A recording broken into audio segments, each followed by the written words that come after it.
Sainte-Sophie, bâtiment symbole d'Istanbul, est l'objet d'un nouveau combat sans merci. Les islamistes turcs veulent la retransformer en mosquée. Une loi dit que les temples ne peuvent pas être utilisés pour autre chose que le culte et la religion. Sainte-Sophie est aujourd'hui un musée, mais les islamistes en appellent à l'histoire et aux guerres passées. L'argument de base, c'est le droit de conquête ou le droit de l'épée. Mais si les islamistes arrivent à leur fin, Istanbul perdra un atout touristique majeur. C'est un des monuments les plus connus d'Istanbul. Qui veut transformer Sainte-Sophie en mosquée? Cette prière massive permet de le comprendre. Ils sont plusieurs milliers d'islamistes réunis devant Sainte-Sophie. Ils réclament une seule chose, pouvoir un jour prier dans l'ancienne basilique chrétienne. Et ce sont loin d'être des modérés.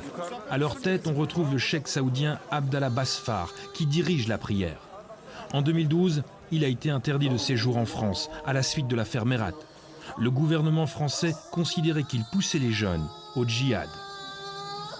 Même s'il est avancé par des extrémistes, l'idée de retransformer Sainte-Sophie en mosquée fait son chemin, notamment au sein du gouvernement turc, dirigé par le Premier ministre Erdogan et le parti islamiste AKP. Ce bâtiment a servi de mosquée pendant 721 ans et puis on l'a converti en musée pour vendre de petits tickets.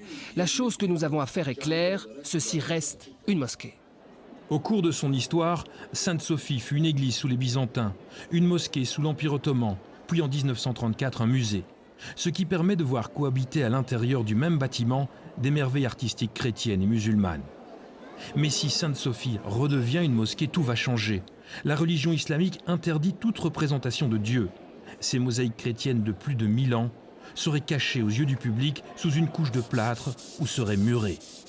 Elles disparaîtraient des objectifs des appareils photo. Mais pour les islamistes, ce serait un juste retour des choses. L'argument de base, c'est le droit de conquête ou le droit de l'épée, c'est-à-dire refêter, comme on le fait chaque année, la conquête de Constantinople, même si ça fait 560 ans. C'est une arme politique, c'est un argument populiste. Mais c'est un argument populiste, c'est parce qu'il plaît au peuple et que par conséquent, il est plus ou moins récupéré par la majorité de la population. Je pense que si on faisait une enquête, une proportion très importante de la population se prononcerait pour. Apparemment, rien ne s'oppose à la transformation de Sainte-Sophie en mosquée. Mais les choses ne sont pas aussi simples. Il y a aussi l'enjeu économique, symbolisé à l'extérieur de l'édifice par ces files de touristes. Chaque année, plusieurs millions de touristes se précipitent ici pour visiter Sainte-Sophie. C'est sans doute un des bâtiments les plus symboliques d'Istanbul, un bâtiment qui a traversé les siècles. Mais chacun vient ici pour s'intéresser à une période différente de l'histoire. Je pense que c'est beaucoup plus chrétien que musulman. Je sais que c'était une église avant, mais pour moi c'est une mosquée. C'est les deux. Pour moi, c'est surtout un musée. Il y a le risque touristique, c'est-à-dire de perdre la manne touristique et de se lancer dans une aventure qui, franchement, ne rapporte pas grand-chose et peut même en faire perdre. Ce n'est donc pas tout de suite que l'appel du muezzin résonnera du haut de Sainte-Sophie. À moins bien sûr que la société turque ne se radicalise encore un peu plus et s'enfonce dans la nostalgie de l'empire turc et musulman des siècles passés.